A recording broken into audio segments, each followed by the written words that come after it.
What I want to ask you about is your perception before you went to Afghanistan, and whilst you were there, what were your thoughts, and what are your thoughts now on what you see? Before I went to Afghanistan, I had obviously done research which has the potential to be volatile, which Afghanistan is. It can change very quickly, as we have seen. You need to do your research. And all the reports I was reading was that the infrastructure is not great, which is true. It's incredibly friendly and the hospitality is wonderful. It's an amazing destination with beautiful mountains. And the thing I remember most was the beautiful mountains. I had a friend who visited in the 70s and he said it was the most beautiful country he'd seen. And that was really my motivation. I was a bit nervous. There's no question. If you don't have nerves, you're probably not alert and aware of your surroundings. And I was nervous. When I got there, I mean, it was one of the most influential countries in my life I've ever visited.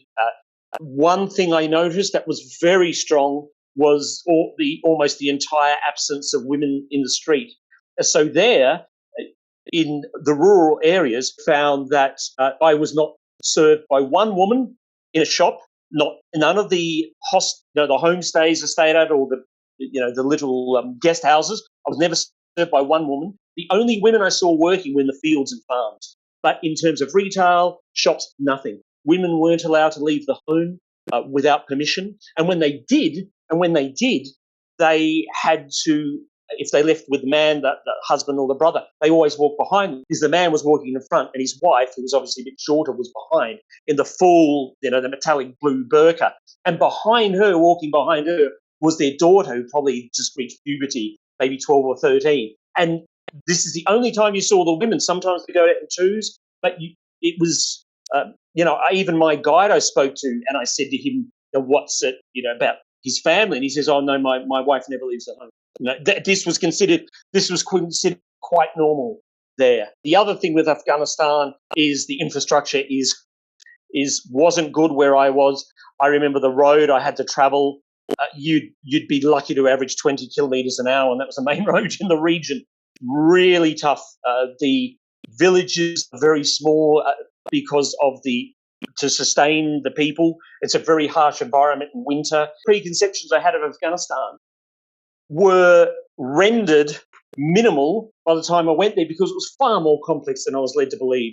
And I was more confused about the state of Afghanistan and societal and other expectations than I was before I arrived. And I left them thinking, how could you possibly summarize this country in a few sentences? It's just not possible. Was your aim to sort of show the beauty rather than the horrors? I travel to experience and to learn and to understand. I don't go particularly to say, here's all the beauty or here's the horrors. I mean, there are some cases I've been to where it is impossible to avoid the horrors, such as Rwanda, the genocide memorials in Rwanda. They are incredibly powerful and disturbing places, and one has to mention them. In Afghanistan, I was there. I wrote about it at the time. And when I travel, I see plenty of things.